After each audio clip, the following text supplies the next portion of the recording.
Hi everybody, it's John back again with another model final reveal video. Tonight it's the turn of Pioneer 2's 1/72nd scale Fokker D-XXI. Now, you're probably looking at this and saying, oh, it's been done up as finished markings. He does a few of those. The reason why I do a few of these in finished markings is because I actually really like the overall look of the camo pattern with the yellow flash theatre markings on it. I think they look really nice. I've got a few things to say about the D-XXI and this particular model that Pioneer 2 have modelled, the particular aircraft that they've modelled the kit on. But there isn't really a huge amount to say about the model itself. It went together pretty easily. There wasn't really any fit issues with it whatsoever. I am going to try and do a little bit more in the way of using filler, because the wing roots on this kit are pretty poor, even for me. That's pretty poor. But the aircraft itself is quite a colourful little kit. The propeller goes around really quite nicely. I used a couple of techniques on this for chipping to try and get some of the paint coming off on the propeller. You can see that there, and also some of the airframe. Try to get some paint chips on some of the airframe to make it look a bit better. The underside of the kit is just painted in matte Humbrol 25, which is just the usual colour that you paint most Luftwaffe aircraft underneath. And it's matte 30 green Humbrol matte coat and matte 33 matte black Humbrol enamel coat as well. The glossy yellow, I can't remember the number, but it's just standard Humbrol gloss yellow coat. Nothing really special about that, but I used an Tamiya acrylic for the collector ring on the radial engine there, which was quite nice. I quite like the effect you get with that. I went for the fixed skid landing gear, so that the aircraft would be like going into the autumn and the winter war against the Soviet Union. And also, there is one thing that I always find a little bit weird, is that in Europe you're not allowed to have kits supplied with swash stickers for German aircraft, but it seems you are allowed to have them for Finnish aircraft, and that's a swash sticker. No question about that. It's definitely a swash sticker. And for people who are interested in the origins of the swash sticker, it's quite an interesting origin, because the swash sticker was not a German invention. It wasn't a Nazi party invention at all. The swash sticker was actually used in ancient Chinese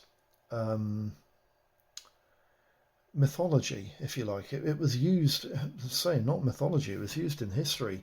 It was used by a lot of different types of Buddhists and also ancient warriors who use the swastika symbol not as an aggressive symbol, but actually as, if you like, a Buddhist symbol for health and wealth, but mainly health and protection.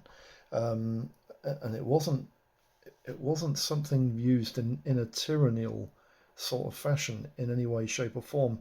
The aircraft is modelled on a late production variant, which was powered by a Bristol Wasp Junior and a Pratt & Whitney Wasp Junior engine.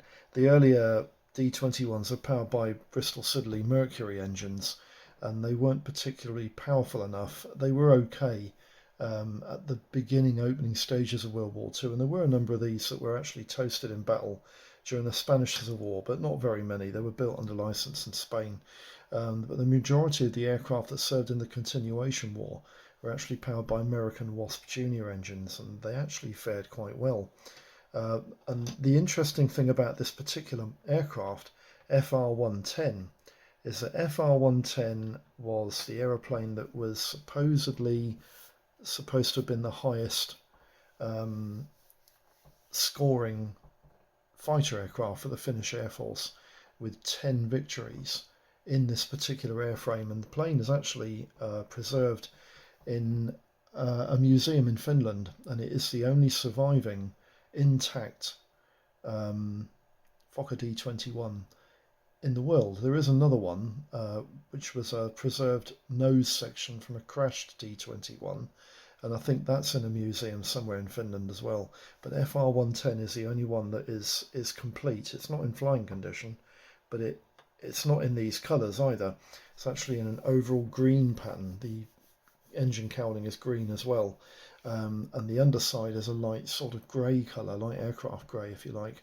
But in the continuation war, the aircraft were actually painted in these colours, light sky blue underneath and green and matte black camo pattern with the yellow theatre markings, and I think they're very, very colourful. I've done a couple of aircraft like this now, and I do think they're a very colourful looking aeroplane. So anyway, no fit issues with this kit. Would I recommend this model? Yeah, I probably would. Frog do a version of this kit as well, and apparently they both have issues and they both have pros and cons over each other. But I had no problem building this model. It went together like a dream.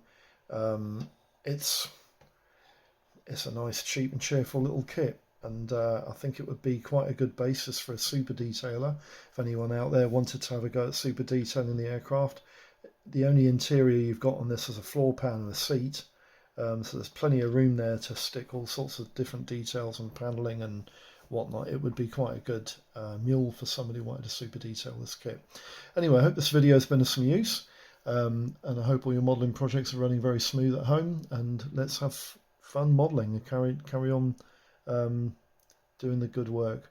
I'll catch you for the next video. If you have any comments, just pop them in the comments. Any questions, I'll get back to you as quickly as possible. And thanks for tuning, and I'll see you next one. Bye bye.